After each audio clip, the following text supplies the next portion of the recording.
అయితే నేను ఒక వీడియో తీయబోతున్నా. అదేంటిదంటే దండ లాంటివి చేయబోతున్నా విత్ పేపర్స్.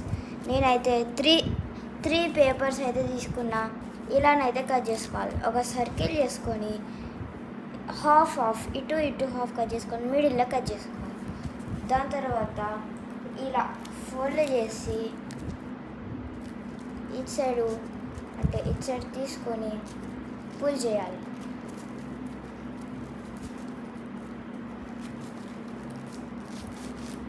ఇలానైతే పుల్ చేసి ఇంకో సైడ్ కూడా అలా పుల్ చేయాలి.